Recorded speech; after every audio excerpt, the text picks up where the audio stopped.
ఇక్కడ నిలబడి చిన్న ఇంట్రడక్షన్ నా కోసం మీకు ఇస్తాను. నేను బాప్తీసం అయితే 7వ తరగతిలో తీసుకున్నాను.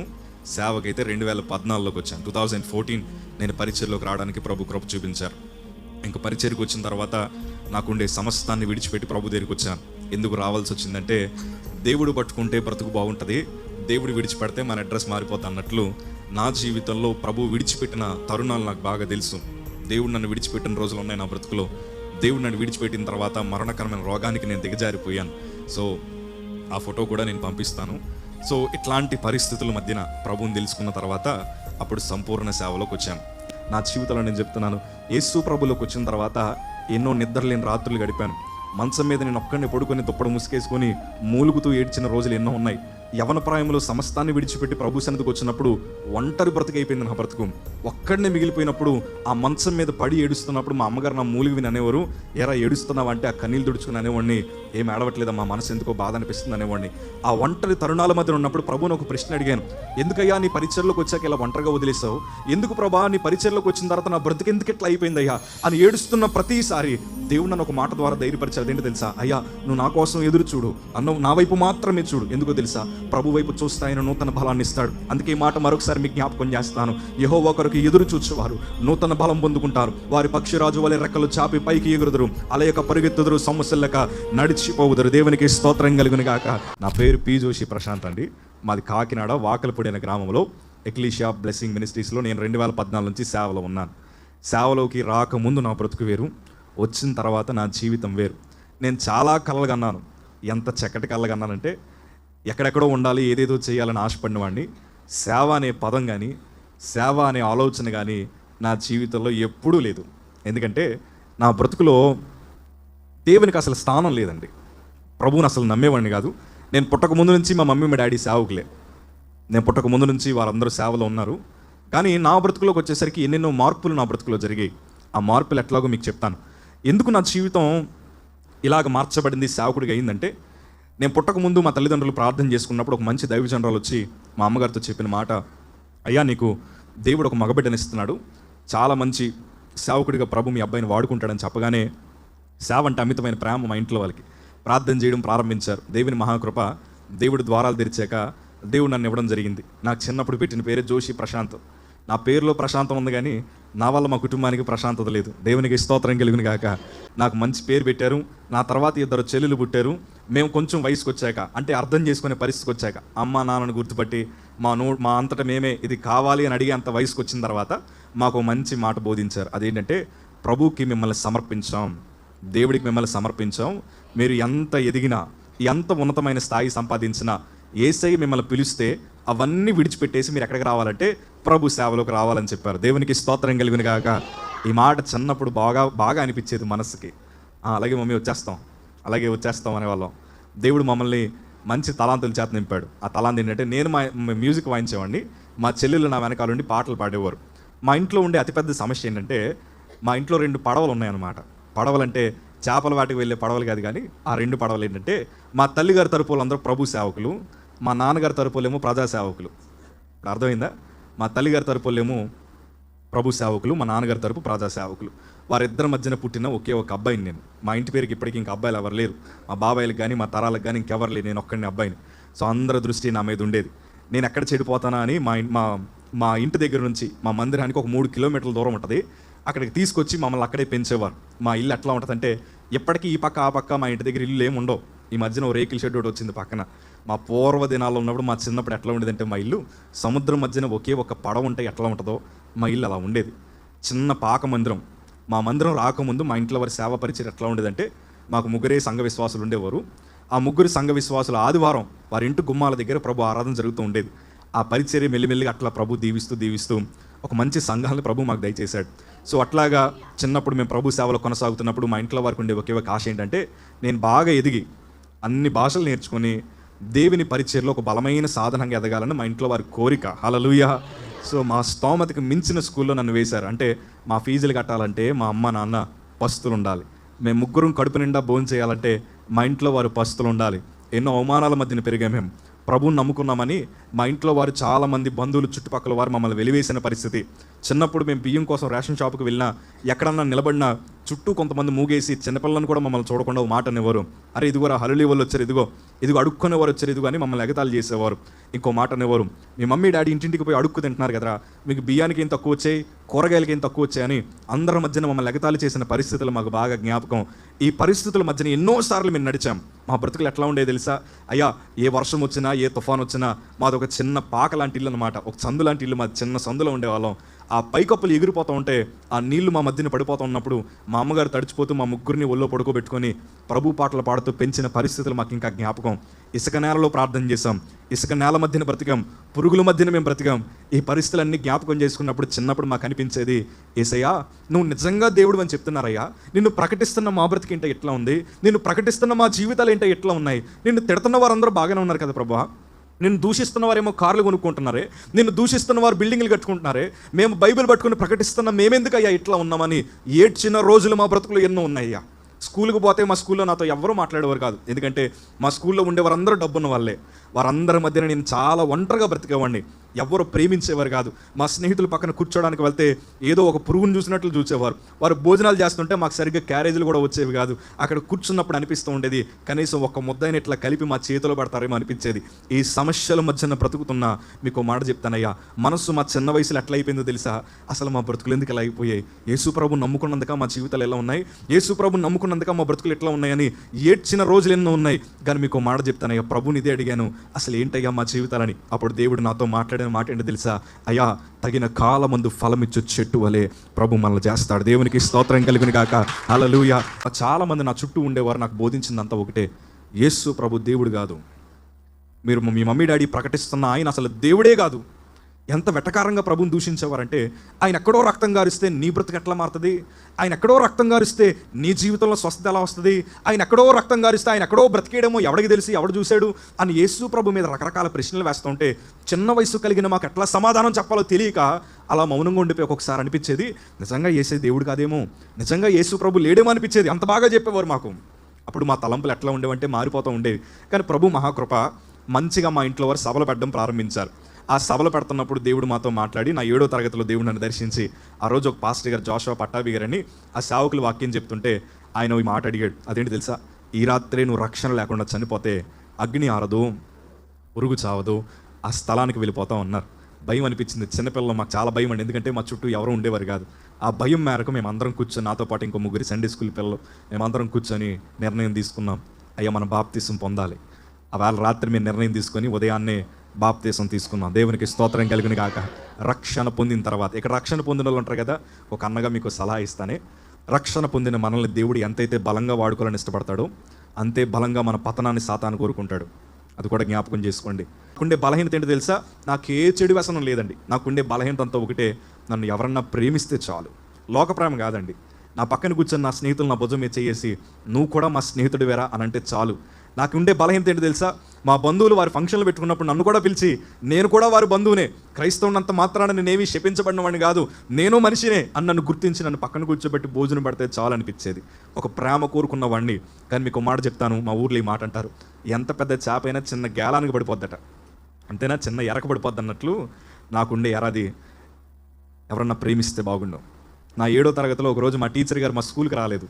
రాకపోతే మ్యూజిషియన్ కదా, మాకు చేతులు అంత ఖాళీగా ఉండవు. ఎప్పుడు ఖాళీ దొరికిన ఏమవుతుంది, ఇలా బెంచ్ మీద కొట్టడం అలవాటు నాకు. మా స్కూల్లో బెంచ్ మీద మ్యూజిక్ వాయిస్తుంటే మా మ్యూజిక్ టీచర్ విన్నారు, చాలా బాగా వాయిస్తున్నావు, ఎక్కడ నేర్చుకున్నావు అంటే, ఎక్కడా నేర్చుకోలేదండి, మందిరంలో వాయించడం అలవాటు అన్నాను. చాలా బాగా వాయిస్తున్నావు అని మా మ్యూజిక్ రూమ్కి తీసుకెళ్లారు. ఎంత సంతోషం వేసిందంటే, మొదటిసారి మా స్కూల్లో ఆ మ్యూజిక్ రూమ్లోకి వెళ్ళగానే నేను ఎవరితో అయితే సహవాసం చేద్దాం అనుకున్నా అందులో కొంతమంది స్నేహితుల గదిలో కూర్చున్నారు. వారందరిని చూడగా సంతోషం అనిపించింది. మా టీచర్ గారు అన్నారు, జోషి బాగా మ్యూజిక్ వాయిస్తున్నాడు, మీరందరూ పాట పాడండి అమ్మా అన్నారు. మీరందరూ పాట పాడండి, జోషి మ్యూజిక్ వాయిస్తాడన్నారు. చర్చిలో అయితే దేవుని పాటలు పాడతారు, స్కూళ్ళల్లో కాలేజీలో ఏ పాటలు పాడతారండి? ఇప్పుడు నేను బాప్తీసం తీసుకున్న 3 నెలలు అయ్యింది. అసలు నా రక్షణ పొందిన తర్వాత నా బ్రతికి ఎట్లా ఉందో తెలుసా? మా సైకిల్ తొక్కుంటూ మా ఇంటికి వచ్చే లోపల ఒక్క సినిమా పోస్టర్ నా కళ్ళకు కనిపించిన ప్రభు మందిరానికి వచ్చి బ్యాగ్ ఒక మూలన పడేసి బలిపీఠం దగ్గరికి వచ్చేసి గుండెలు బాదుకొని ఇచ్చేసేవాడిని. ప్రభా నన్ను క్షమించయ్యా, నా కళ్ళు అపవిత్రం అయిపోయాయి, నా మనస్సు అపవిత్రం అయిపోయింది, నన్ను వదిలేస్తావేమో అని భయం నాకు. మా అమ్మగారు మాకు అట్లా బోధించేవారు, కళ్ళతో పాపం చేయకూడదయ్యా, పెదవులతో పాపం చేయకూడదని చెప్తూ ఉండేవారు. ఎవరన్నా బూతులు మాట్లాడినా అది నా చెవికి వినిపించిన ప్రభు మందిరానికి వచ్చి గుండెలు బాదుకుని ఏడ్చేసేవాడిని. బైబిల్ కింద పెడితే అసలు ఒప్పుకునేవాడిని కాదండి. బైబిల్ అసలు కింద ఉండకూడదు, బైబిల్ ఎప్పుడు గుండెల దగ్గరే ఉండాలని ఇలాగ గుండెల మీద పెట్టుకుని మందిరం అంతా తిరిగేస్తూ వచ్చి రాని ప్రార్థన చేస్తూ సంతోషంగా ప్రభు మందులు ఎదిగిన భక్తి జీవితం నాది. కానీ ఎట్లా అయిపోయిందో తెలుసా, ఆ 3 నెలల తర్వాత ఆ సినిమా పాట పాడుతున్నారు మా స్కూల్లో వారు. ఒక క్రైస్తవుడిగా నేను దానికి వాయించాలా వద్దా? చెప్పండి, వాయించాలా వద్దా? అసలు వాయించకూడదు కదండి, ఎందుకంటే మనకు లోకపు పనులు మనకంతా ఉండకూడదు. సో కాకపోతే నా మనసు ఏమనిపించిందంటే, వాయించకపోతే నా స్నేహితుల ముందర చేతగానోళ్ళ మిగిలిపోతాను, వాయిస్తే ప్రభువుకు ద్రోహం చేసిన అయిపోతాను. ఏం చేయాలో అర్థం కాక కనిపించే నా స్నేహితుల కోసం నా జీవితంలో 5 నిమిషాలే కదా, ఈ ఒక్క పాటకే వాయిస్తే ఏమైపోద్దులే అని మొదటిసారి ప్రభు నాకు ఇచ్చిన తలాంతుని సినిమా పాటగా వాయించాను. వాయించినంతసేపు భయం వేసింది. వాయించేసిన తర్వాత ఎంత బాగా నన్ను పొగిడారంటే మా క్లాస్ వాళ్ళు, మా టీచర్ గారు పొగడ్డంలో చాలా బాగుండేది. ఇంతకాలం ఏమైపోయి ఎక్కడ ఉన్నామని పొగిడారు. చాలా సంతోషం అనిపించింది. మీకు మాట చెప్తానండి, మనిషి నైజం ఏంటో తెలుసా? తిట్టేవాడి దగ్గరికి ఎక్కువ వెళ్తాం, పొగిడేవాడి దగ్గరికి ఎక్కువ వెళ్తాం మనం కదా. మన హృదయం అలాంటిది. ఎవరైతే ఎక్కువ పొగుడతారో మనం వారి దగ్గరికి వెళ్ళిపోతాం అన్నట్లు వాళ్ళు ఎక్కువ పొగిడారు. నాకు ఆ సినిమా పాటలు వాయించడం బాగా నచ్చింది. అవాళ నుంచి సినిమా పాటలు వాయించడం ప్రారంభించాను. మా స్కూల్ వారు నన్ను కాంపిటీషన్కి పంపడం ప్రారంభించారు. మాకు టీం ఉండేదన్నమాట. అలా కాంపిటీషన్కి వెళ్ళిన ప్రతిసారి విజయం వచ్చేది. ఆ విజయం కాస్త ఎక్కడ పోయిందంటే, నా స్కూల్ ఏజ్లో ఉన్నప్పుడు నేను మ్యూజిక్ కాంపిటీషన్లో స్టేట్ లెవెల్ 3rd ప్లేస్ వచ్చింది మా టీం అందరికీ. మొదటిసారి మా స్కూల్కి న్యూస్ పేపర్లు వచ్చారు. మొదటిసారి నా ఫోటో న్యూస్ పేపర్లో పడింది. కత్తిరించుకొని పుస్తకాల లోపలికి పుస్తకాల మీద అంటించుకున్నాను. చాలా సంతోషం అనిపించింది. ఎప్పుడు గుర్తింపు లేని మా స్కూలు నన్ను ఒకసారి గుర్తించి మా స్కూల్ అసెంబ్లీలో నా పేరు పిలిచి నాకు ప్రైజ్ ఇచ్చారు. ఆ ప్రైజ్ ఇవ్వడం నా బ్రతుకులో పెద్ద శాపం అయిపోయింది. ఎందుకు తెలుసా? నాకు అనిపించింది, మనం దీవించబడాలంటే దేవుడు అక్కర్లేదు, ఇంకా తలాంతు ఉంటే చాలు. మనం దీవించబడాలంటే ప్రార్థన అక్కర్లేదు ఇంకా అనుకొని మనస్సులో గర్వించడం ప్రారంభించాను. ప్రభు లేఖనాలు సెలవిస్తాయి, నాశనానికి ముందు గర్వం నడుస్తుంది అన్నట్లు నా గర్వం ప్రారంభమైంది. అప్పటి వరకు సహవాసం చేయలేని నా స్నేహితులందరూ నాతో సహవాసం చేయడం ప్రారంభించారు. పరిశుద్ధంగా బ్రతకాల్సిన నా బ్రతుకు ఎంత నీచానికి దిగజారిపోయిందంటే, షార్ట్గా క్లుప్తంగా ఒక మాట చెప్తాను. నేను చచ్చిపోవాలని మా అమ్మ 2 సంవత్సరాలు ప్రార్థన చేసింది. 1, 2, 3 అని లెక్క పెట్టేసరికి ఏ వీధిలో ఉన్నా మా అమ్మగారి దగ్గరికి వచ్చి ఇట్లా చేతులు కట్టుకుని నిలబడి వణుకుపోయే నేను నా 4 ఏళ్ళు మా ఇంట్లో వాళ్ళ మీద అంటుకుపోయేలా కొట్టేవాడిని. చాలా క్లుప్తంగా చెప్తున్నా, మా అమ్మ 2 సంవత్సరాలు నా వేళ్ళ మీద ఎప్పటికీ గుర్తులు అట్లానే ఉంటాయి. పోలీస్ స్టేషన్లో పెట్టి కొట్టిన రోజులు ఉన్నాయి. మొత్తం భయమంతా పోయింది. జీవితం ఎంత దిగజారిపోయిందంటే, ఏ మందిరంలో అయితే నేను పరిశుద్ధంగా ప్రభుని కనపరుస్తూ కన్నీరు కార్చి ప్రార్థన చేశానో, అదే మందిరపు బలిపీట మీద సిగరెట్ పెట్టెలు దాచి, మా చర్చ జరుగుతుంటే మందిరం పైన మేము మా స్నేహితులు మందు తాగుతూ ఆ పైన కూర్చొని యేసు ప్రభు లేడు, బోధ చేస్తున్న వారందరూ అబద్ధికులని చెప్పే అంత స్థితికి వచ్చేసి, అందరూ పాటలు పాడుతుంటే ఆ పాటల మధ్యలో సినిమా పాటలు వాయిస్తూ, నా బండికి సైలెన్సర్ కన్నాలు పెట్టేసి ఏ సభలు జరిగినా దాని చుట్టూ తిరుగుతూ చాలా డిస్టర్బెన్స్లు చేస్తూ, వారు అమ్ముతున్న పాటల పుస్తకాల్లో బూతు మాటలు రాసి నేను నా స్నేహితులు పాడుకుంటూ నా ఎడ్యుకేషన్ వచ్చి రాజమండ్రి GSL మెడికల్ కాలేజ్లో చదువుతూ ఉండేవాడిని. మొన్న వచ్చారు కదా నవీన్ పాస్టర్ గారు, వీళ్ళందరూ అందులో నా సీనియర్స్ అనమాట. వారే నన్ను దైవజనుల్ని పరిచయం చేశారు. వారికి తెలిసిన నా సాక్ష్యం ఎట్లా ఉంటుందో. కాలేజీలో మంచి సాక్ష్యం నాకు లేదు. చాలా విచ్చలవిడిగా తిరుగుతూ, చిన్నప్పుడు నా జీవితం చాలా బాగుండేది. అమాయకుడిని కాస్త మాయకుడిగా మార్చబడ్డాను అంతే. పాపంలోకి వచ్చాక నా బ్రతుకంతా మారిపోయింది. మా అమ్మ 2 సంవత్సరాల ఉపవాసం ఉండి ప్రార్థన చేసింది. ఆ ప్రార్థన ఏంటంటే, ప్రభా నా కొడుకు బ్రతుకుండే కన్నా వాడు చచ్చిపోతే బాగున్నాయని ప్రార్థన చేసింది. ఎందుకంటే మా అమ్మ ఫేవర్గా ఆలోచించలేదు. తను ఆలోచించిందంతా ఒకటే, నీ నామానికి అడ్డొచ్చేది నా కొడుకైనా కానీ వాడిని కొద్దయ్యా, నువ్వే కావాలని ప్రార్థన చేసింది మా అమ్మ. దేవునికి స్తోత్రం కలుగును గాక. ఎందుకంటే మీకు మాట చెప్తాను, ఇవాళ మేము ఇట్లా దీవించబడ్డానికి, ఇవాళ ఈ స్థాయిని ప్రభు మాకు ఇవ్వడానికి, నేను చెప్పాను కదా, మన దేవుడు దీవిస్తే వయసుతో సంబంధం లేదండి. మన దేవుడు దీవిస్తే పేరు విడిచిపెట్టాడు. ప్రభు నా చేతులు విడిచిపెట్టాడు. ఎందుకంటే నా జీవితం ఎంత దౌర్భాగ్యపు జీవితం అంటే, నాకు చిన్నప్పటి నుండి ఉండే ఒకే ఒక కోరిక ఏంటంటే, నాకు రాజకీయం అంటే బాగా ఇష్టం. ఎందుకంటే మా ఇంట్లో 2 పడవలు కదా, ఒక పడవేమో ప్రజాసేవ పడవ కాబట్టి వారందరిని చూసి నేను అనుకున్నాను మంచి రాజకీయవేత్త అవ్వాలని. 2013 మనకు తెలంగాణ పోరు వచ్చినప్పుడు మా ఈస్ట్ కూడా అంతటికి స్టూడెంట్ చేసి కన్వీనర్గా చేశాను. నా స్నేహితుల్లో ఎప్పటికీ కొంతమంది యంగెస్ట్ ఎమ్మెల్యేస్ ఉన్నారు. నా స్నేహితుల్లో కొంతమంది కార్పొరేటర్లుగా పనిచేస్తున్నారు. నా స్నేహితుల్లో చాలామంది కొన్ని రంగాల్లో స్థిరపడిన వారు ఉన్నారు. కానీ మీకు మాట చెప్తానయ్యా, వారందరూ లోకాన్ని అనుభవిస్తుంటే నేను మాత్రం లోకరక్షకుడిని అనుభవించే కృపలో దేవుడు పెట్టాడు. దేవునికి స్తోత్రం కలుగును గాక. అయ్యా, దేవుడు చాలా శక్తి కలిగిన దేవుడు. 2013 నా జీవితంలో చాలా పెద్ద మలుపు అనమాట. ఎంత పెద్ద మలుపు అంటే, నాకు ఒక చిన్న ఆపరేషన్ అయింది. ఆపరేషన్ అయినప్పుడు ఆపరేషన్కి మనకి ఏమి ఇస్తారంటే మత్తు ఇంజెక్షన్ ఇస్తారు కదా. నాకు మత్తు పదార్థాలు బాగా అలవాటు. వారు ఎక్కించిన మొత్తం నాకు ఎక్కలేదు. సో అట్లాంటి పరిస్థితుల మధ్యన బ్రతికి నేను ఆపరేషన్ అయింది. ఆ 2 రోజులు హాస్పిటల్లో నన్ను 3వ రోజు డిశ్చార్జ్ చేసి మా ఇంటికి వచ్చినప్పుడు మా అమ్మ ఒకే మాట చెప్పింది, నువ్వు మారితే ప్రభు నేను ఏం చేస్తాడు, బాగు చేస్తాడు. అప్పుడు నేను అనుకున్నాను, నాకు ఫేవర్గా ఉండాలంటే నేనేం చేయాలి? మా అమ్మగారు అన్నారు, నీ పాపాలన్నీ ఒప్పుకొని ప్రభు సన్నిధిలో సాక్ష్యం చెప్తే దేవుడు నేను ఏం చేస్తాడు? బాగు చేస్తాడని చెప్పింది. కానీ అవాళ మార్పు లేకుండా 2013 డిసెంబర్ 31 నైట్ ఇట్లానే బలిపేట మీద నిలబడి సాక్ష్యం చెప్పేస్తున్నాను. ఆ సాక్ష్యం ఏంటంటే, నేను ఇంకే పాపం చేయనండి, ఊరికినే అది పెదవుల్లోంచి వస్తుంది కానీ ఇక్కడ నుంచి రావట్లే. అలా సాక్ష్యం చెప్తుండగానే నాకు ఎన్నో యాక్సిడెంట్లు జరిగాయి, ఎన్నో ప్రమాదాలు జరిగాయి. ఎప్పుడు ప్రాణం ఒకటే పోలేదు. నాతో తిరిగిన చాలామంది చచ్చిపోయారు, కానీ నేను ఒక్కడనే కాపాడబడ్డాను. నేను అనుకున్న అదృష్టవంతుని అనుకున్నాను, కానీ దేవుని కృపన్న విషయం మర్చిపోయాను. కానీ ఆ రోజు రాత్రి సాక్ష్యం చెప్తుంటే ఈ మాట చెప్పడానికి నాకు చాలా భయం వేస్తుంది. ఆ రోజు రాత్రి ప్రభు నన్ను వదిలేశాడు. ఇలా నిలబడి సాక్ష్యం చెప్తున్నాను. ఆపరేషన్ చేసిన కుట్లు విడిపోయాయి, అందులోంచి రక్తం అట్లా వచ్చేస్తుంది. ఆ రక్తాన్ని తుడిచి బలానికి సెలైన్స్ ఎక్కించి 2014 జనవరి 1 తారీఖున మధ్యాహ్నం నన్ను సూర్యతేజ హాస్పిటల్ అని మా కాకినాడలో అడ్మిట్ చేశారు నన్ను. అక్కడ నాకు తెలిసిన విషయం ఏంటంటే, వారు ఎన్ని మందులు ఎక్కించినా నాకు ఆపరేషన్ చేసిన పుండు తగ్గకపోయేసరికి ఎన్నో పరీక్షలు చేశారు. టైఫాయిడ్, డెంగ్యూ, మలేరియా, ఇంకేమన్నా ఉన్నాయా అని A to Z అన్ని రక్త పరీక్షలు చేశారు. అన్నీ నార్మల్గా వస్తున్నాయి. అయినా కానీ ఏమీ తగ్గని పరిస్థితి. వస్త్రాలు బాగా ప్రేమించేవాడిని, నా జుట్టు బాగా ప్రేమించేవాడిని. కొంతమంది అనుకోవచ్చు ఒక్కొక్కసారి ఈ మధ్యన బాగానే ఉందనుకుంటా. చాలా రకరకాల పరిస్థితులు అనుభవించాను. చిన్నప్పుడు చాలా భక్తిగా బ్రతికినాను. మా స్నేహితులు నా బ్రతుకు మార్చేశారు. నా జుట్టు ఎట్లా ఉండేదంటే, భారతదేశానికి ఉన్నట్టు 3 రంగులు ఉండి, ఒక పెద్ద పిలకలా ఉండి, వెనకాల పెద్ద పిలకేసుకొని, ఆడపిల్లలు పెట్టుకుంటారు కదా మ్యాగ్నెట్ పోగులు చెవి దగ్గర, అవి పెట్టుకొని ఈ మెడ దగ్గర నుంచి ఇదంతా నాకు టాటూ ఉండేదన్నమాట. టెంపరీ టాటూస్ నెలకు 2 నెలలకు ఒకటి మార్చేవాడిని.